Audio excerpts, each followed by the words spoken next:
guys, welcome back to chapter 5 of Supernatural Night Terrors by John Passarella, read by me, Alex, as part of Storytime with Alex. So I'm really tired and I wasn't going to do another one, but I'm trying to get ahead of the game because I'm still going to work at the moment and I want to make sure you've got one every night. So as I've started, I may as well continue. I left with a tantalising idea of who Blake Dobkins might be at the end of the last episode. Where Sam and Dean had been talking to Shelley, who saw the giant Gila monster, and gave him a two-way radio? Yeah, that's the thing. Okay. Chapter 5. Blake Dobkins, marketing manager at an organic food company located in an industrial park at the south end of Clayton Falls, met Dean in the lobby and led him to a conference room where they could speak in private. "Not much to tell, Agent DeYoung," Dobkins said. "My wife and I were out celebrating our 5th anniversary at this Italian place where we had our first date. Actually, we were leaving the restaurant to go home when I saw the speeding car hit that young man in the middle of the street. Police report that the car was red. Any other details?" Dean asked. "Not really a car enthusiast," Dobkins said apologetically. "It was an older car, maybe one of those muscle cars from the 60s or 70s, gone before I had a good look at it. Nothing unusual about it. Spoiler, fancy hubcaps, tinted glass, anything?" Dean pressed. Dobkins shook his head, almost a reflexive gesture. But then he closed his eyes. Dean waited, resisting the urge to drum his fingers on the shiny surface of the conference room table. He could imagine Dobkins trying to visualise those brief seconds as the car sped up to Bullinger, struck him, and raced away from the scene. "White," Dobkins said at last, opening his eyes and nodding. "A streak of white. But you said the car was red." "Yes, it was," Dobkins said, "but it had a wide line, a racing stripe, on the hood. That was white. My eyes tracked the boy when the car struck him. Everything happened so fast, but yes, I remember a streak of white on the driver's side of the hood." "Good," Dean said, trying to sound encouraging. "That could help us find the car, assuming the car was real and had a human driver. What happened after Bullinger was hit?" "I ran into the street to see if he was okay, but when I got up close, it looked bad.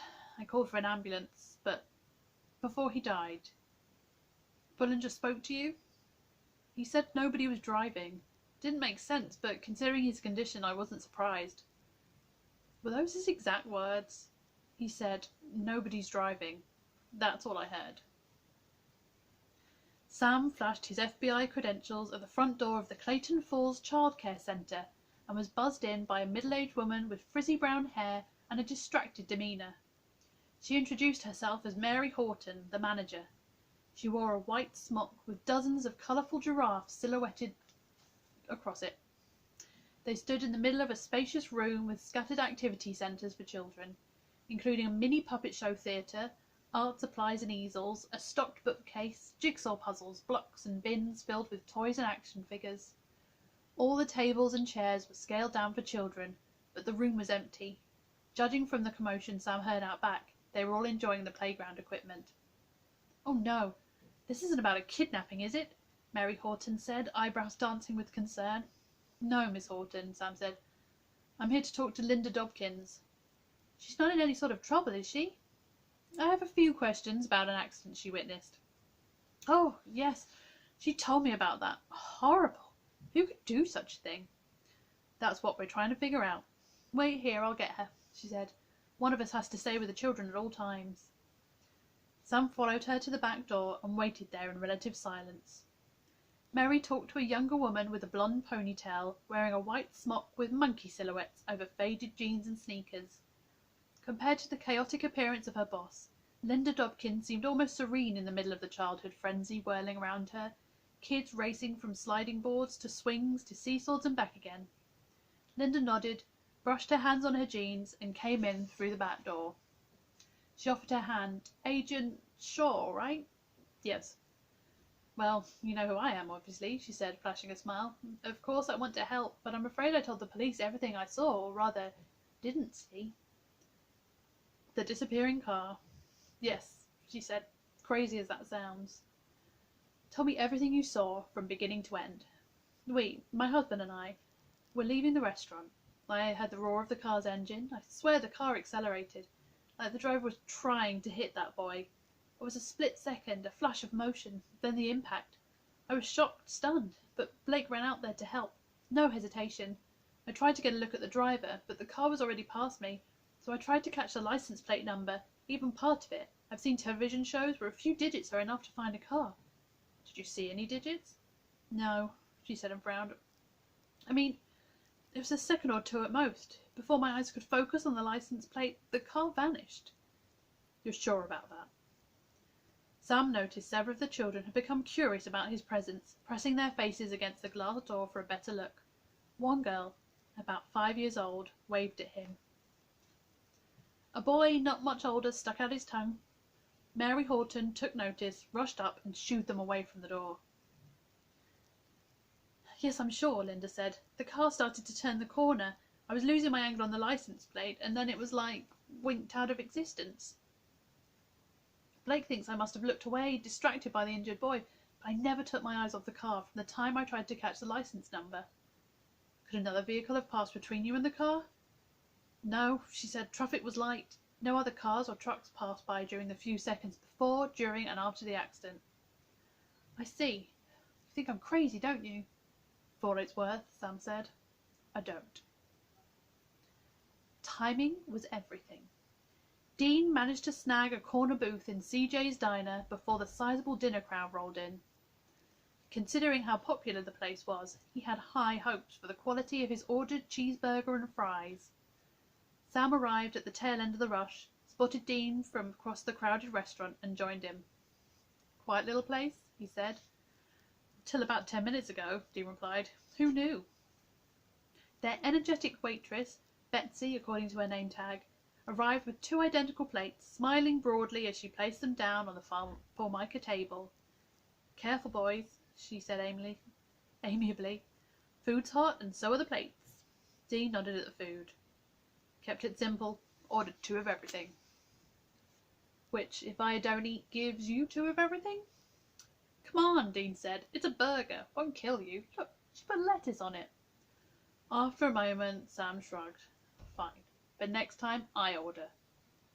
Betsy put her hands on her hips, her smile maintaining its high wattage, as if she were the chairperson of the Clayton Falls Welcoming Committee. She certainly looked official in her server uniform, white blouse and black slacks, topped up by a navy blue vest with 4 red buttons and CJ's embroidered in gold thread script opposite her name tag. You're them FBI agents, am I right? How did you know? Sam asked. Bit overdressed for this place, she said. Plus, word gets around. In the next booth, an elderly man with a few days' growth of stubble laughed. Let them eat before their food gets cold, Betsy, and I'm still waiting on my onion rings. Oh, you'll get your onion rings, Phil Mayerson, she said. But if you want them now, you'll eat them raw. What's taking so long? Put the order in 2 minutes ago, she said. You're tired, Phil. Relax. Not in my nature. Don't worry, dear, she said. Any superviruses come along, we'll kill them in our deep fryer. Dean and Sam exchanged a look. Superviruses? Dean asked. He looked down at his half-eaten cheeseburger and fries, then back up at Betsy. Anything I should know? Oh, nothing, she said with a dismissive wave of her hand. Phil worked at the CDC in Atlanta. Don't think he brought anything contagious with him. Phil, Sam said.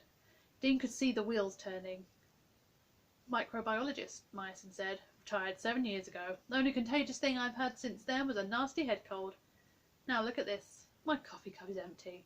Relax, Phil, Betsy said. I can take a hint. Before she turned away, Dean said, We were hoping to talk to Lucy Quinn. Said to meet her here. Oh, right. Girl said she had to hang around. Hang around? Shift ended a few minutes ago, Betsy said. She's in the bake room. I'll send her out.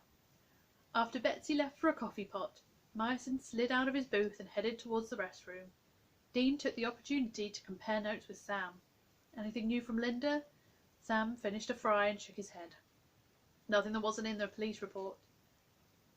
What are we looking at here? After the possessed love doll thing in Jersey, I'm keeping the Impala far away from any vengeful spirits. Through the front window, Dean saw an ambulance roll into the diner's lot and stop behind a row of cars without pulling into a parking slot. Linda said the car vanished. I believe her. Meaning? Not a vengeful spirit. Poltergeist? Some kind of haunting? I don't know, Dean, Sam said. Headless horseman, giant lizard, phantom car. Not seeing a common thread. What about the husband? Remembered the red car had a white stripe on the hood, Dean said. Otherwise, no revelations. A rail-thin EMT entered the diner and walked over to the counter under a pick-up sign, dangling from two chains made out of interlocked paper clips. He drummed his fingers impatiently on the countertop and looked around with quick darting motions. Hummingbird metabolism, Dean thought, or an addiction to amphetamines. A waitress in her 50s looked... Oh, no, I should learn how to read before I started doing this. A waitress in her 50s working behind the counter bought him a grease-stained bag and a large coffee. As the EMT paid for his order, a young woman with red hair came through a gap in the counter and spoke to him briefly, patting his arm. She looked around the diner until she saw Dean and Sam and made a beeline for their booth. She wore a cropped denim jacket, a black t-shirt and jeans, with a lime green canvas bag slung over one shoulder. Dean saw the edge of a blue CJ's vest poking out of the bag. Agent DeYoung? She said, guessing right. She offered her hand. Lucy Quinn. Dean stood, shook her hand. This is my partner, Agent Shaw. She turned to Sam, repeated the gesture. Scooch over, she said to Sam, who obliged. She sat next to him and snatched one of his fries. Not really supposed to hang round after my shift, but I'm sure my boss will make an exception for the FBI. On his way out to the double-parked ambulance, the wiry EMT called over to her. Bye, Lucy. Later, Roman, she waved at him. Friend of yours? Dean asked. Neighbour, she said. Roman Messerly. Babysat me years ago when my dad took my mum to her chemo. Anyway, he's kind of like the older brother I never had. Worry about him. His job is all wrong for him. Way too stressful. Geez, I'm rambling. She clasped her hands together and sat up straight, as if practising good posture. As should we all. Sorry, nerves. We have a few questions, Dean said, about the horseman. My dad warned me, she said, then quickly added, he told me you'd asked about what I saw. I asked Tony to meet us here, because he saw it too, but he's a no-show, time-challenged. So, questions? You're in the park, Sam said. Yep, Founders Park, by the monument, just hanging out, mind our own business. And the Headless Horseman appeared out of nowhere? She nodded. I was facing the statues, the town fathers, they're both on horses, so 2 horses. Next thing I know, I see 3 horses. But the 3rd horse and rider are moving, and they're coming around the monument and starting to chase us. And the rider had no head, you're sure? Definitely. He was dressed in black, head to toe, well, neck to toe, and there was no head attached to the body. Maybe his face was hidden, Dean suggested. A dark mask? Nope. His neck was all ragged and blood-crusted, like whoever lopped his head off took several whacks to finish the job. And he came after you. All of us, or I don't know, maybe one of us was the target, but we ran away together and he charged us with a sword until... What? Sam said. We split up, she said slowly. Tony pulled me to one side. Steve kept running straight ahead. The horseman followed Steve, not us. We were so scared. We kept running through the park until we came out on the north side and headed home. Later we called Steve, but got no answer on his cell. He never made it home. My dad called me after he found out about the hit and run to make sure I was okay. She took a deep breath. That thing chased Steve into traffic. It's the reason he was killed. Did you notice anything unusual before the horseman disappeared? No, it appeared out of nowhere. She paused. Oh, wait. There was some kind of white ground mist. I noticed that first when Steve dropped his... What? Why are you guys staring at each other like that? Second time somebody mentioned white mist before seeing something weird, Sam said. So that's significant, right? Maybe, Sam said. Have to ask.